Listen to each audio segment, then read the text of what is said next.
ریحان زیب خان کی شکل میں۔ ریحان زیب خان پاکستان تحریک انصاف کے رہنما تھے اور باجوڑ یوتھ کے چیئرمین تھے۔ وہ ہمیشہ غریب کے لیے آواز اٹھاتا تھا، وہ ہمیشہ غریب کے لیے کھڑا ہوتا تھا میدان میں۔ وہ ہمیشہ قوم سے، ذاتیات سے، الیکشن سے اور پارٹی سے بالاتر ہو کر وہ ایک غریب کے لیے آواز اٹھاتا تھا۔ لیکن افسوس کے ساتھ وہ آواز آج خاموش ہو گیا اور ہمیشہ کے لیے خاموش ہو گیا۔ ریحان زیب خان نے 2 گھنٹے پہلے اپنے آفیشل سے ایک پوسٹ کی کہ میں جا رہا ہوں ایک جلسے کے لیے، ایک میٹنگ کے لیے، اور وہاں پر میں بیان کروں گا، سپیچ کروں گا۔ اور وہ جب روانہ ہوئے اپنے گھر سے، اور ایک باجوڑ کے اندر پاٹک نامی ایک علاقہ ہے، وہاں پر ریحان زیب خان کو نشانہ بنایا گیا نامعلوم افراد کی جانب سے۔ وہ جگہ ہے یہ جہاں پر پولیس کی چوکیاں ہے، ہمارے افواج کی چوکیاں ہے، وہاں پر ایک بہت بڑا کینٹ ہمارے فوجیوں کا ہے، اور اس کے سامنے ریحان زیب خان کو شہید کیا گیا۔ یہ باجوڑ کے ساتھ پہلا واقعہ نہیں ہے، یہ باجوڑ کے اندر بہت سارے واقعات ایسے ہیں۔ ماضی کے اندر اگر ہم جاتے ہیں، وہ آواز جو مفتی سلطان محمد کی شکل میں ہوتا تھا، اس آواز کو دبایا گیا۔ وہ ہمیشہ پختونوں کے لیے، اپنی قوم کے لیے، اپنے علاقے کے لیے آواز اٹھاتا تھا، اور ایسے توانا آواز تھی ان کی کہ لوگ سنتے تھے اور لوگ بیک آواز جمع ہوتے تھے ان کے لیے۔ لیکن ان کی آواز کو دبایا گیا۔ وہ جمعیت علماء اسلام سے تعلق رکھتے تھے، اس کے بعد ان کا بھائی وہاں کا لیڈر بنا اور انہوں نے وہ آواز اٹھانی شروع کی۔ جب دشمن کو پتا چلا کہ اب باجوڑ بالکل بے سہارا نہیں رہا، اب بھی ان کے پاس ایک رہنما ہے قاری الیاس کی شکل میں، تو وہ کالج سے آ رہے تھے، اور جیسے کالج کے گیٹ سے باہر ہوئے تو وہاں پر ان کو شہید کیا گیا۔ اس جگہ پر ان کو شہید کیا گیا جہاں پر پولیس کی چوکیاں موجود ہے، جہاں پر فوجیوں کی چوکیاں موجود ہے، لیکن وہاں پر قاری الیاس کو شہید کیا جاتا ہے۔ اس کے بعد یہ قتل کا یہ جو سلسلہ شروع ہوا، یہ بند نہیں ہوا۔ وہ آواز جو غریبوں کے لیے اٹھتا تھا مولانا عبدالسلام کی شکل میں، وہ بھی جمعیت علماء اسلام سے تعلق رکھتے تھے، ان کو بھی دبایا گیا، ان کو بھی شہید کیا گیا، ان کو بھی چپ کروایا گیا۔ اس کے بعد قاری خیر اللہ کی شکل میں ایک آواز اٹھنے لگا اس الیکشن میں۔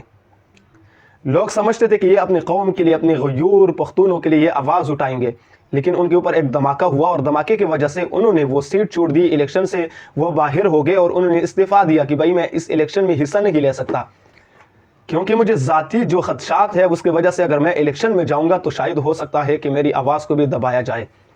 اس کے بعد ریحان زیب خان کی شکل میں ایک آواز اٹھنے لگتی ہے۔ وہ آواز پوری قوم کے لیے ہوتی ہے، وہ آواز پورے باجوڑ کے لیے ہوتی ہے، وہ آواز غریب کے لیے ہوتی ہے، وہ آواز یوتھ کے لیے ہوتی ہے۔ پاکستان تحریک انصاف نے جب اپنی ٹکٹیں تقسیم کیا باجوڑ کے اندر، تو وہ خاندانوں کی بیس پر تقسیم کی گئی ہے۔ ایک گھر سے 2 ٹکٹیں ملے ایک بندے کو، ایک گھر سے 2 بندے سلیکٹ ہوئے اس الیکشن کے لیے۔ تو ریحان زیب خان نے کہا کہ باجوڑ کے عوام کو میں لاوارث نہیں چھوڑوں گا، اور وہ میدان میں آئے۔ NA-8 پر ان کا مقابلہ تھا گلظفر خان کے ساتھ، اور PK-22 پر ان کا مقابلہ تھا پاکستان تحریک انصاف کے گلداد خان کے ساتھ، لیکن اس آواز کو بھی دبایا گیا۔ میں اپنے سیکورٹی کی جتنی فورسز ہیں ان سے سوال کرتا ہوں کہ آپ کے درمیان جتنی بھی شہداء ہمیں ملے، ان کے درمیان سے ملے، ان کے چوکیوں کے پاس سے ملے، کیا آپ ان کو نہیں روک سکتے؟ بازار کے اندر اگر میں پستول لے کر جاتا ہوں، میں چاقو لے کر جاتا ہوں، تو جگہ جگہ میری تلاشیاں ہوتی ہیں، میں چاقو نہیں لے کے جا سکتا، میں نسوار نہیں لے کے جا سکتا، میں چرس کو نہیں لے کے جا سکتا۔ لوگ پستول لے کر جاتے ہیں، لوگ بندوقوں کو لے کر جا کے لوگوں کو شہید کرواتے ہیں، لوگوں کو مارتے ہیں، جان سے مارتے ہیں، ان کی آواز کو دبایا جاتا ہے۔ آخر آپ نے اپنی ڈیوٹی کیوں بلا رکھی ہے؟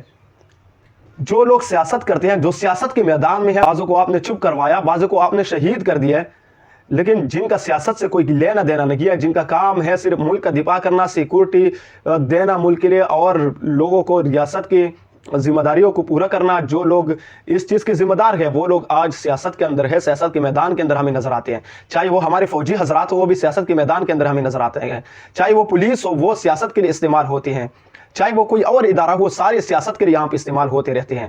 لیکن سیکورٹی جن کا کام ہے کہ ملک کو بچانا، جن کا کام ہے عوام کا دفاع کرنا، وہ سارے مکمل طور پر ناکام ہو چکے ہیں۔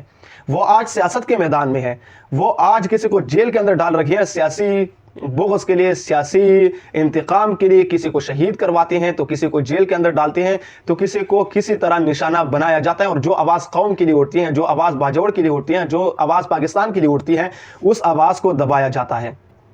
آپ کا کام ہے سیکورٹی دینا، آپ کا کام ہے تحفظ کرنا ملک کا، لیکن میں افسوس سے کہتا ہوں آج تک میں نے کبھی بھی فوج کے خلاف آواز نہیں اٹھائی، آج تک میں نے کبھی پولیس کے خلاف آواز نہیں اٹھائی، یہ پولیس بھی ہمارے لیے محترم ہے، یہ پولیس اور یہ فوج ہمارے لیے محترم ہے، لیکن جب یہ اپنی ڈیوٹیوں کو بلا رکھیں گے، جب یہ اپنی ڈیوٹیوں کو چھوڑیں گے تو ہم اس چیز پر مجبور ہوں گے کہ اس کے خلاف ہم بات کریں۔ آج کے سارا فوکس تمام انٹیلیجنس ایجنسیز کا، ہماری اسٹیبلشمنٹ کا، ہماری سیکورٹی فورسز کا وہ یہ ہے کہ کسی کو الیکشن کے اندر کیسے لانا ہے اور کسی کو الیکشن سے باہر کیسے بھیجنا ہے۔ لیکن آج ہم اپنی ذمہ داریوں کو بلا رکھے ہیں کہ ہم نے سیکورٹی کیسے کرنی ہے، ہم نے اپنی قوم کو کیسے بچانا ہے، ہم نے اپنے ملک کو کیسے بچانا ہے۔ آج میں ان لوگوں کو کہنا چاہتا ہوں کہ آئندہ کے لیے یہ چیزیں ہم برداشت نہیں کریں گے، اب برداشت سے باہر ہے۔ آپ نے تقریباً جتنے بھی ہمارے وہاں کے رہنما تھے، جتنے بھی وہ بات کرنے والے تھے، جتنے بھی آواز اٹھانے والے تھے، غریب کے ساتھ دینے والے تھے، ان کو تو آپ نے شہید کر دیا۔ آج کے بعد اسی طرح ہم خاموش نہیں رہیں گے، جہاں پر آپ غلطی کریں گے وہاں پر ہم نشاندہی ضرور کریں گے، چاہے آپ پھر ہمیں بھی قتل کر دیں، چاہے آپ پھر ہمیں بھی جیلوں میں ڈال دیں، لیکن یہ آواز اب اٹھتی رہے گی۔ آپ کا کام ہے دفاع کرنا، اور دفاع کریں آپ ایک ریاست ہے، آپ کے پاس ایک ذمہ داری ہے، آپ کے پاس سیاست نہیں ہے، سیاست جن کا کام ہے ان کو آپ چھوڑ دیں، وہ سیاست کرتے رہیے۔ آپ کا کام ہے ملک کا دفاع کرنا۔ آپ جو تنخواہ لے رکھی ہیں، جو آپ پینشن لے رکھی ہے اتنے بڑے بڑے، آپ اس لیے لے رکھی ہیں کہ آپ ملک کا دفاع کریں، لیکن آپ ملک کے دفاع کرنے میں مکمل ناکام ہو چکے ہیں۔